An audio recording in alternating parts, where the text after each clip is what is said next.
But for me, the number one thing is the people around me. And that can be a really tough one because we all got people around us, and some of those people we love with every fiber of our being, and they drive us insane if we let them. And and you don't want to go away from those people. And if it's dangerous, violent, abusive, go away from those people. Trust me, it's not going to get any better. It's not. You have to take care of you. If there's kids involved, please take care of the kids. Number one for sure. Like you Boundaries. gotta set those boundaries of like what exactly you want to let all the way in to what I can love from a distance. Exactly. That's really a big one. Yeah. As far as like brain health and everything and mental health, in general. So I'm glad that you made that a point.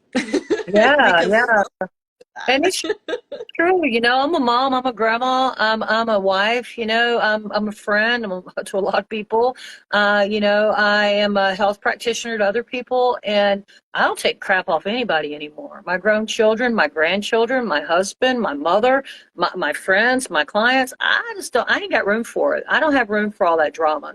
And the minute that I start catching my breath when people are around me, or, I start tripping over things because I'm real good, that's one way I know when I'm getting out of balance, because I'll start tripping over my feet practically. It's like I'm uncoordinated. And then that's when I have to make a decision. Is this person good for my mental health? And if they're not, I can take a break from them. Or like you said, I can love them from a distance. And I have quite a bit of people that I love from a distance, especially, people I grew up with, because they're not good for me. They weren't good for me when I was a child. They weren't good for me when I was a young adult, and they're still stuck. And I refuse to be stuck, and I refuse to play those games. So I have to take care of Renee's brain, and my heart and my body. And if I'm happy, everybody around me is a lot happier, because when I'm unhappy, everybody's miserable. And I don't want to put that on people. I don't want other people to feel, that they're, you know what I'm saying? When they go away from me, they're like, God, I'm glad she's gone, or I can't stand to be around her. And we get like that. We become those people that drain people if we're not in balance. Correct. And I've definitely been, I'm sure I've been guilty of it myself.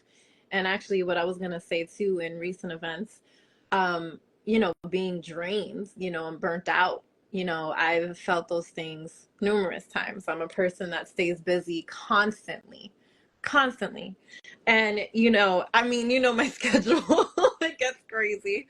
So, but it's also about prioritizing time. So I just want to let people know that I'm still in this thing where I am still trying myself to organize my time, be better at it, because, I have things I got going on in my life, as you do as well, Renee, and just prioritizing better, because when you don't prioritize, your head is going nuts. I've been so guilty from it, of like just having high anxiety because I'm trying to get to the next thing constantly.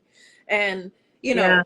juicing isn't really going to help too much when it comes to that, or like eating, well, it's great.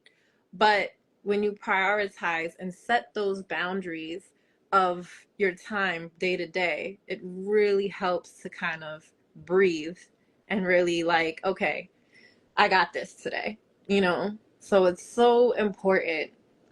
It's just so super important. And I wanted to say that only because in recent events, I kind of was like running around a chicken without a head, but I Yeah. wasn't prioritizing my time right.